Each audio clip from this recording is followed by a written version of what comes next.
Board of County Commissioners now in session. We have prayer followed with pledge. Everyone stand, please. Heavenly Father, we just ask this morning to keep your hand on the Board of County Commissioners, our seafood workers, Lord. Jesus, keep your hand on our new commissioner's son. He's having surgery this morning. We ask this in the name of Jesus. Amen. Amen. I pledge allegiance to the flag of the United States of America and to the republic for which it stands, one nation, under God, indivisible, with liberty and justice for all. Okay, Commissioners, as you can see, we're running a skeleton crew this morning, but in the agenda, first thing we want to take care of is the swearing in of our returning commissioners. Congratulations, gentlemen. Commissioner Lockley, Commissioner Massey, Judge Russell is here to swear you all in. All right. You come down there. Yes, sir.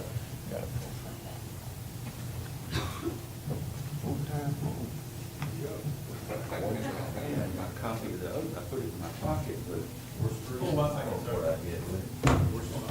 He's got one. Yeah, I know it pretty much by heart. Yeah, that's it. This is it. Raise your right hand, please, and repeat after me. I'll break it up. I do solemnly swear or affirm that I will support, protect, and defend the Constitution and government of the United States and of the state of Florida, that I am duly qualified to hold office under the Constitution of the state, and that I will well and faithfully perform the duties of Franklin County Commissioner. Gentlemen. I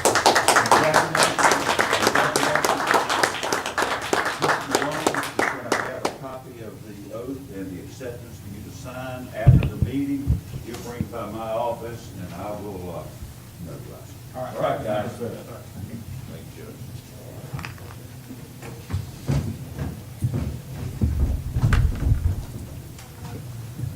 And get District 3.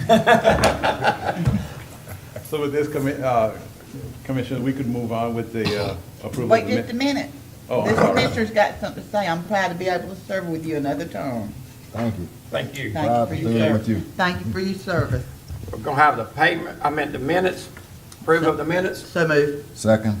Have a motion second on the floor. All in favor? Aye. All opposed? Motion carries. Payment of the bills. So moved. Second. Have a motion second on the floor. All in favor? Aye. All opposed? Motion carries. All right, Commissioners, in front of me, I have four, you can use either your iPads or the form this morning. Very short agenda. 4 items, Board of Adjustment. Item 1, which is recommended for approval, is a consideration of request for variance to construct a riprap revetment consisting of 1-ton boulders placed along the existing eroded shoreline within a 50-feet critical habitat zone. The property is located at 41 South Bayshore Drive in East Point. The property is owned by Susan Antiker. The request is submitted by Garlic Environmental Associates, agent for the homeowners. So moved. Second. Have a motion second on the floor. All in favor? Aye. All opposed? Motion carries. Your second item was also approved with a contingency that they get their DEP permit, consideration of a request for variance to construct a seawall in the critical habitat zone and within 1 foot of the landward side of an existing riprap wall and to backfill behind the seawall. New riprap is to be placed in front of the seawall to provide aquatic habitat and to protect the new wall. The property is located at 1468 Alligator Drive. The request is submitted by Florida Environmental and Land Services, agent for Jason and Shelley Jordan Bell. They're the homeowners. So moved. Second. Have a motion second on the floor. All in favor? Aye. Aye. All opposed? Motion carries. Item number 3 was also approved contingent upon applicant receiving a DP permit. The property is seaward of the coastal construction control line and not raising the elevation of the land higher than the adjoining property. It is a consideration of a variance to excavate approximately 255 yards of existing sand and place riprap in the area and cover with native sand to prevent further erosion. The riprap area is approximately 755 square feet. They will excavate about 8 feet below grade and is within both the side and rear property setback lines. This is located at 14 Grouper Street in Alligator Point. The request is submitted by Florida Environmental and Land Services Incorporated. They're the agent for Susan Taylor and John Houghton. They're the homeowners. This 14 Grouper Street's on Ball Point, and I know Oh. the area very well, so I'm gonna go and make a motion to approve. Second. Have a motion second on the floor, all in favor? Aye. All opposed, motion carries. All right, in the final item, it was approved unanimously. It was an acre parcel that was made less than an acre due to a mistake in the survey. The walk path from Carabel Beach to Lighthouse Road was built on this gentleman's property, causing a loss of property. This action is needed to comply with court regulations to establish that the lot is still considered as a lot of record. Item reads, consideration of a request to vary the requirement for minimum lot size required in the R1 and R2 zoning district in which the parcel is located from 1 acre to 0.90 acres due to lot size being reduced by the construction of a public bike walk path across the property. The property is located at 1909 US Highway 98 in Carabel Beach. The request is submitted by James L. Thompson. He is the homeowner.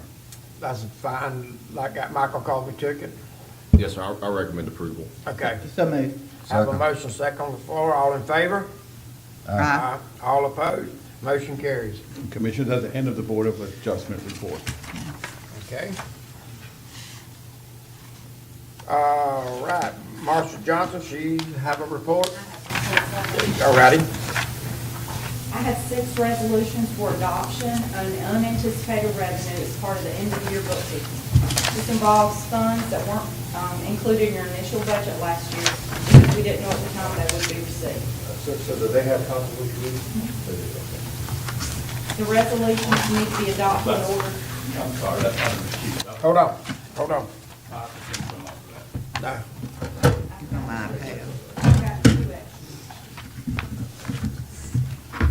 It's on your iPad if you want to, it's not Don't worry about it. She's got that. She's got the paper. Hold on. I've got 2. Yeah, they come. Here's what she's talking about. Yeah, I got it right here. That's okay. The resolutions need to be adopted in order to comply with Florida Statute 129. The first resolution deals with state and federal FEMA reimbursements in the amount of $6,430 received from the Florida Division of Emergency Management for the payment of expenses relative to the Hurricane Hermine response effort. So moved. We're gonna do it. We'll do it all in one? Okay. Okay. Second resolution deals with $503,284 of installment loan proceeds from leasing to Incorporated and insurance proceeds from the loss of a capital asset in the amount of $170,429 from the Florida Municipal Insurance Trust for the purchase of a new compactor and knuckle boom truck for landfill park. The third resolution deals with federal grant revenues in the amount of $69,547 received from the United States Treasury for the payment of expenses relative to the Restore Act program. Fourth resolution deals with insurance proceeds from the loss of a capital asset in the amount of $145,418 from the Florida Municipal Insurance Trust and auction sales proceeds from Midway Machinery and Auction in the amount of $6,775 for the purchase of a replacement engine. The fifth resolution deals with sales tax proceeds in the amount of $164,995 from the Florida Department of Revenue for the collection of the 1% discretionary sales tax for health care. The sixth resolution deals with Visit Florida grants in the amount of $7,500 from Florida Tourism Industry Marketing Corporation. So moved. Second. I have a motion second on the floor, all in favor? Then I Aye. have, Have a vote. Any vote? The vote? Yeah. All in favor? Aye. All opposed, motion carries. Then I have several budget amendments. I have line item budget amendments for approval for the 2015-16 budget year. The budget amendments have budgeted funds from one line item to another and are needed to correct building department, planning and zoning, and administrative services budgets due to staffing changes during the year and restore program activities. And Aaron has a list there of which ones have increased and decreased. And I actually need a motion on these separately. Okay. So moved. Second. Have a motion second on the floor, all in favor? Aye. All opposed, motion carries. This is in it. See, she's got that list right there. Yeah, got it right here. Do you want me to read them? With, otherwise, I would have known. Okay, let me go ahead and read them now. Will Okay, decrease- now. Decrease the building department regular salary $7,807. Decrease building department FICA taxes $798. Decrease building department repair and maintenance $14,000. Decrease county commission professional services $86,883. Increase building department retirement $1,202. Increase building department travel $2,706. Increase building department office supplies $730. Increase building department operating supplies $1,091. Increase building department education tuition $3,607. Increase building department equipment $5,579. Increase planning and zoning office supplies $1,600. Increase administrative services regular salaries $65,388. Increase administrative services overtime $1,252. Increase administrative services FICA taxes $4,903. Increase administrative services retirement $14,106. Increase administrative services insurance $4,606. Increase administrative services travel $998. Increase administrative services office supplies $1,720. Thank you. The next one I have is the budget. So moved. Again, second. Have a motion second on the floor, all in favor? Aye. All opposed, motion carries. I have a budget amendment to correct the operational transfer line item in the healthcare trust fund for Waynes Memorial Hospital. The board approved a maximum amount of emergency operational transfers from the capital portion of discretionary sales tax surtax proceeds of $920,000, which was to be repaid to the capital fund once the hospital had the funds available. At the end of fiscal year 2015-2016, $890,000 is due back to the capital fund and will be booked as a receivable from liens to the capital fund. The amendment will decrease healthcare trust fund transfer to Wings Capital $890,000 and increase healthcare trust fund transfer to Wings operating $890,000. So moved. Second. Have a motion second on the floor, all in favor? Aye. All opposed, motion carries. The next budget amendment is to correct the budgeted line items in the solid waste department to accommodate a payment of the new compactor that was an emergency purchase during the year. The former compactor was deemed a total loss due to a fire. The budget amendment will decrease the account for solid waste operating supplies, $53,391, and increase solid waste principal account, $51,947, and increase account solid waste interest, $1,444. So moved. Second.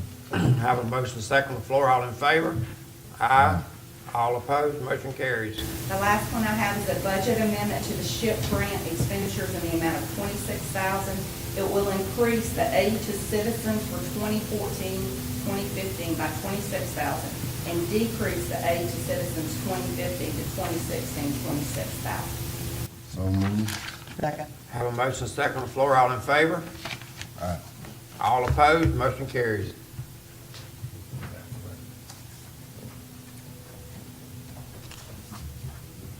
Mr. Alan Pierce.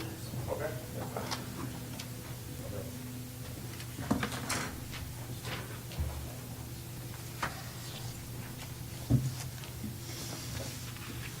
This is a report that I'm really reading the record. This activity happened on Saturday, but I want to inform the board of what we did on Saturday on the taxpayer meeting. The first part and the second part is just an update.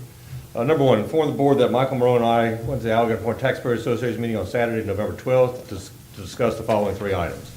One update on Ball Point Road paving. The construction is ongoing. A resident after the meeting expressed concern that there was not adequate traffic control on a few side streets that are in the middle of the construction zone. I told them that I would advise the inspection firm of this issue, but right now, the people seem happy on Ball Point about the quality of the road that they're going to get. It's under construction now, so it's not, it's a little bit difficult to get through there. But they're digging up the whole road, remilling everything, the asphalt and the base. They're going to put a brand-new base down, and so it's going to be a well-built road. People seem to be happy on what we're getting accomplished. B, update on the Gulf Shore Boulevard relocation. FEMA is trying to schedule a site visit on November 21st to begin their environmental assessment of the relocation route. As of today, November 15th, the meeting has not been confirmed. I have told FEMA that the county has completed a temporary road for use by the 4 houses. The road department, and I've told Howard this already, did an excellent job of putting the temporary road in, using the alignment provided by the state and the property owners. And I say before I go any further that, I don't know whether FEMA is now upset because we put a temporary road in before they did their assessment, or I don't know what's going on. That's what I'm fixing to say. Why would you do an environmental, Well, we haven't why are spent they anything. taking so long? Commissioner, that is the million-dollar question. We've been dealing with this since 2012. Right. And so after Hermine came and we couldn't wait any longer, the road was washed out, we couldn't get any approval from DEP to put the road back on the beach, which we didn't want to do anyway.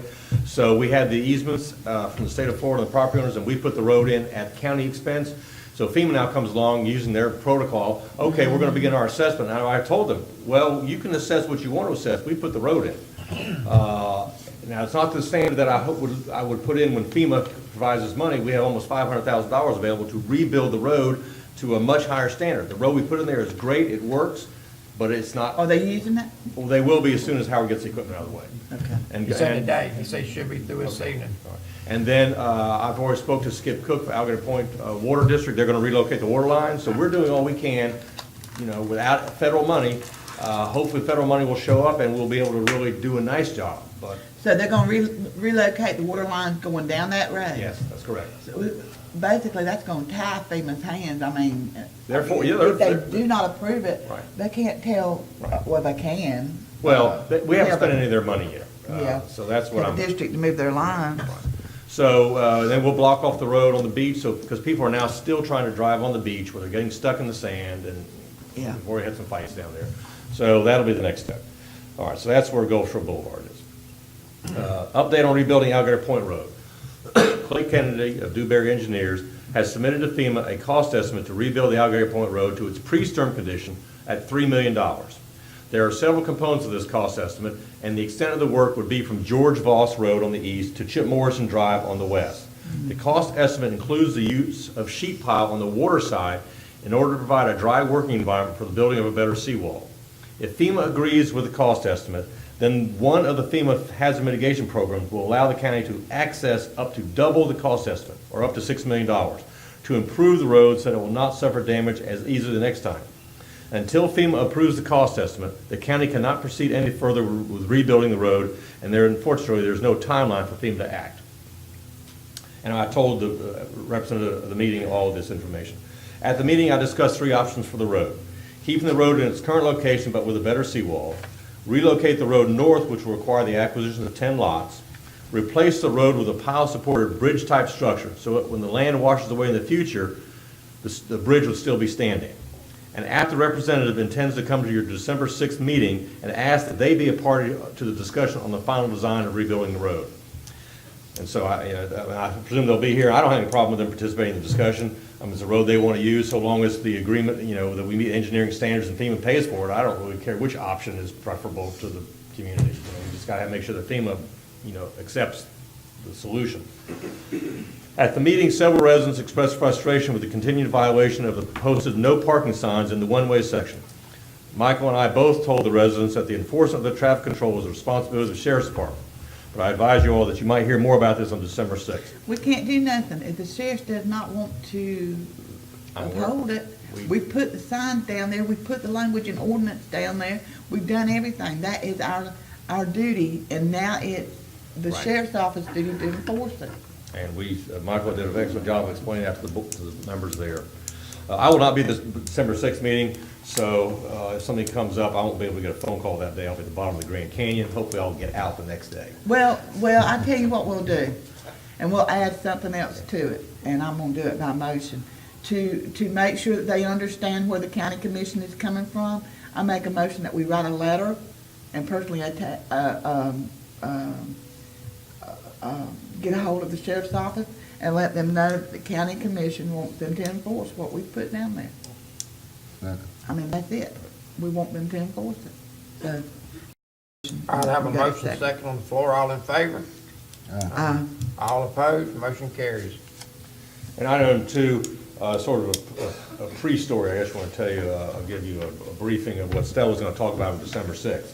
Inform the board that Ms. Stella Wilson from Dewberry will be at the December 6th board meeting to give you an update on restore activities in the county.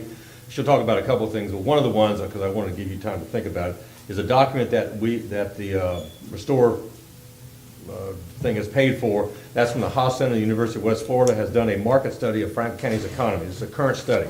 There's a lot of data in there, and I've got a draft copy of it right here, but you'll get a final copy. It's some 50 pages long. But I just want to highlight 2 things that I thought was important and significant for how we move forward. As you know, the restore funds are available for economic development, infrastructure, environmental restoration. Those are the 3 categories. And we hope that there will be Triumph funds available also for economic development and diversification. So this study that we've had done, sort of talks about where the county is now and what some of the options are. But the 2 most important things that I think were in the study, and Stella will present a lot more, and other people may think more things are important. But the 2 items that I picked out of this thing are currently about 50% of the county's full-time workforce currently live in the county but work outside of the Franklin County. I told Ms. Wilson that I thought one of the goals of the county commission would be to find ways to create more jobs in the county for the current residents, so that not so many residents have to commute. I mean, it's one thing to say you're going to diversify your economy and bring in jobs for which no one can have, and guess what? All you're doing is bringing more workforce in here. If we can find a way to help people who live here so they don't have to leave the county, I think we'll all be better for that. But it's going to be a challenge, and it's going to be a challenge for the second item I have here. In today's economy, over 50% of the county's economic output, meaning wages and income, are generated from 2 areas: government jobs and tourism. I've asked Ms. Wilson to think about how Franklin County is supposed to diversify its economy, meaning expanding our economy beyond government jobs and tourism, when 85% of the county is in public ownership. While Franklin County is listed as containing some 500 square miles, if you subtract out all the public land, the county is really a linear strip of land some 60 miles long and a half mile wide, being the US 98 corridor.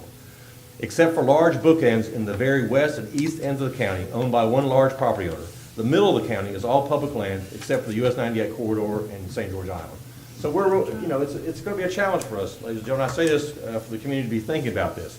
We all want jobs here, but the county has been squeezed by public ownership to a narrow band along the shoreline, and that's probably the last place that businesses want to put their businesses. They don't want to put their businesses in hurricane areas with traffic problems and evacuation problems. So it's going to be a real challenge to diversify the economy.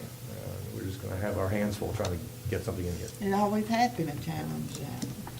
But she'll go into that. If things come up and the board doesn't want to have a full report, let me know. It can be rescheduled. But we're trying to give information to the public and to you all so you'll be digesting how we proceed in the future. And that's my report. Unless there are any questions. All right, Mr. Michael Morone, bid opening time.